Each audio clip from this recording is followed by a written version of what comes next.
pensando con Alejandro de qué hablar. Y yo finalmente elegí algo que es las cosas que estamos trabajando ahora. Porque me parece que es más interesante hablar de cosas nuevas.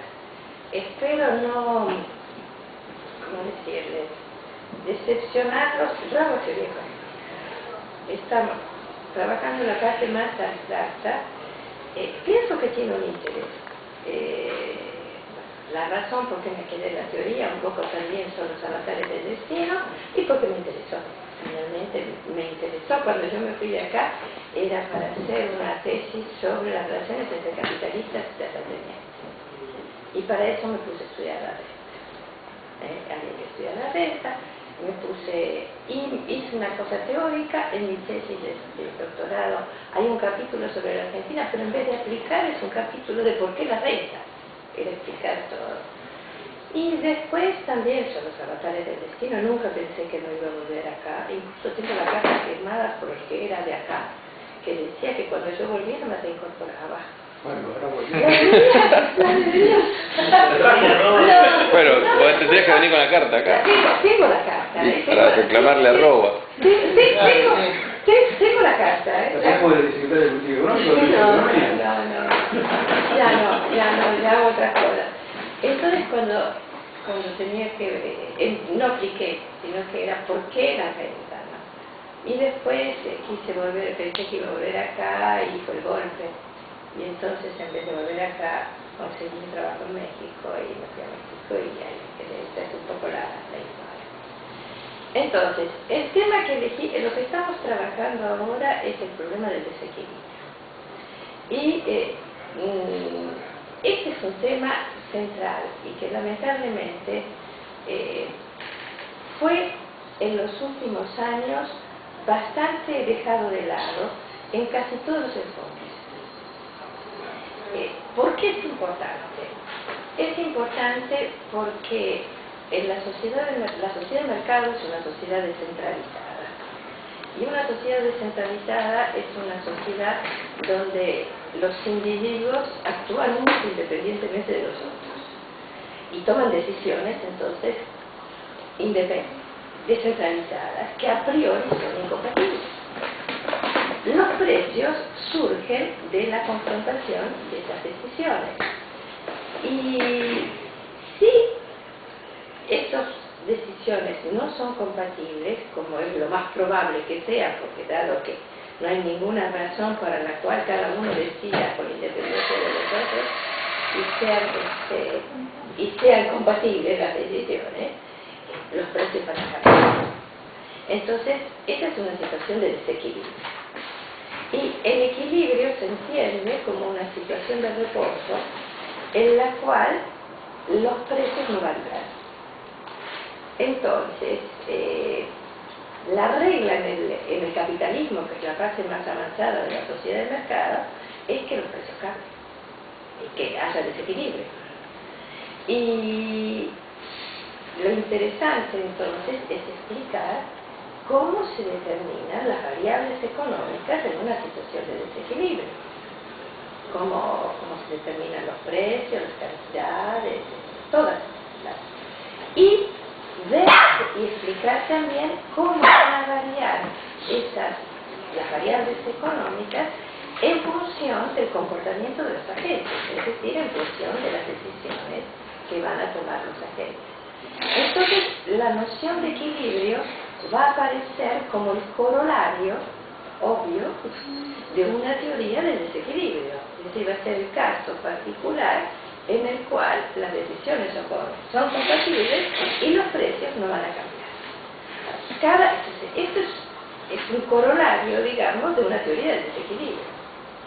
Y lo que van a hacer los distintos enfoques es darle un contenido a esa noción de equilibrio. En un enfoque neoclásico, el equilibrio va a ser el que asegura la igualdad entre cantidades ofrecidas. No hay demandas excedentes positivas para ningún bien y ningún servicio. Y en el enfoque clásico y también en el racista va a ser la uniformidad de la tasa de ganancia, lo que va a definir una situación de económico. Ahora, lamentablemente hay una tendencia bastante importante en la teoría contemporánea a centrarse de preferencia en el análisis de las situaciones de equilibrio.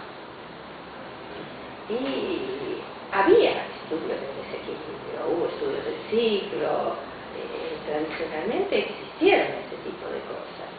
Pero fundamentalmente ahora la teoría económica está centrada en el problema, en el análisis del equilibrio. Entonces lo que yo había pensado para esta charla que tenemos es hablar un poquitito de las limitaciones y características de los distintos enfoques, rápidamente, y después contarles un poco qué es lo que hicimos y estamos haciendo en el avance hacia la construcción de una teoría del desequilibrio, los primeros resultados que tenemos. Entonces, un poco para pintar el panorama de la situación actual. La teoría neoclásica. La teoría neoclásica resuelve el problema de la existencia del equilibrio general competitivo en los años 54, es Arrow de Brett, el teorema de existencia.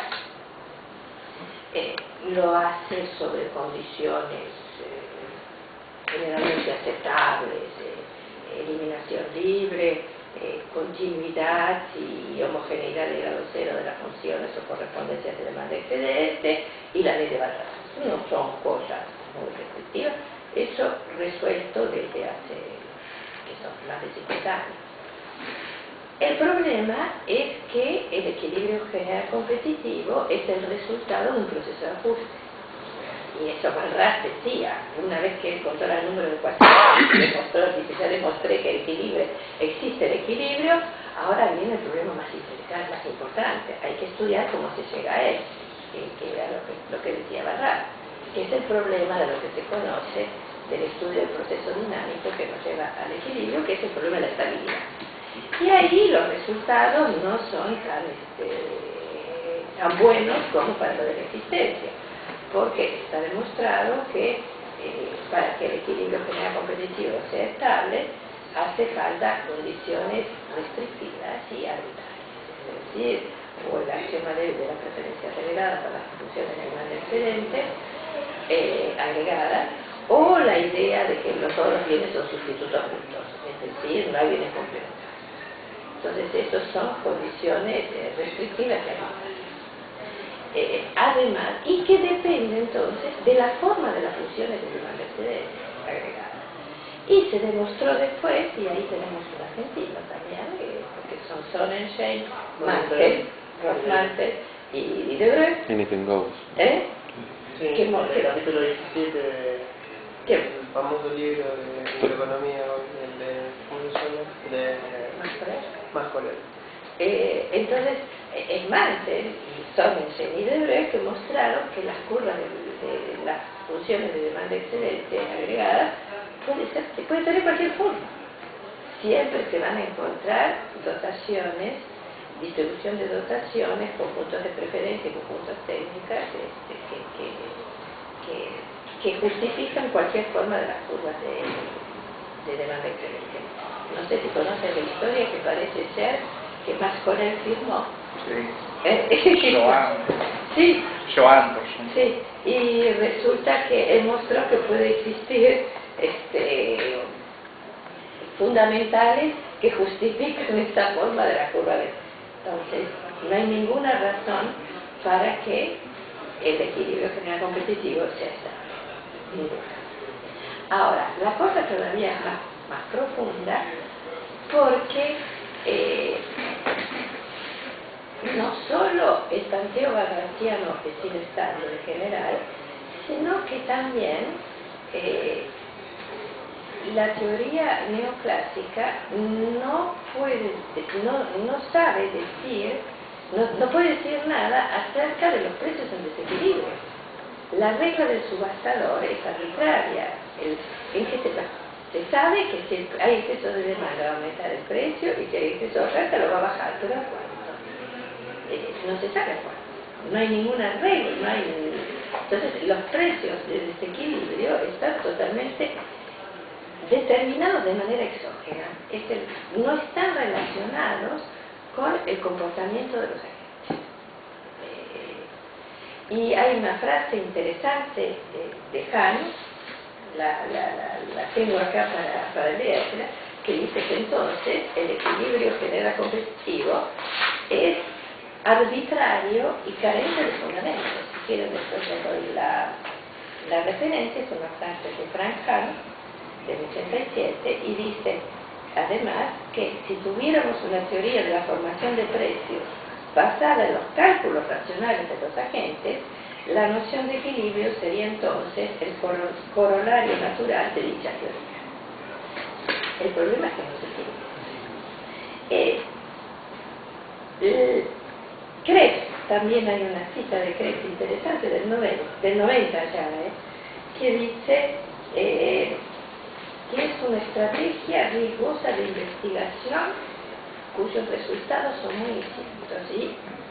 En la atmósfera que se vive en el ámbito académico, que pienso que en todos los países es lo mismo, que hay que publicar, que hay que hacer tantos artículos, porque si no te bajan el sueldo, o no es cierto, o no conseguís el trabajo, etcétera, etcétera, y creo que eso se va extendiendo así como la pólvora en todos los países.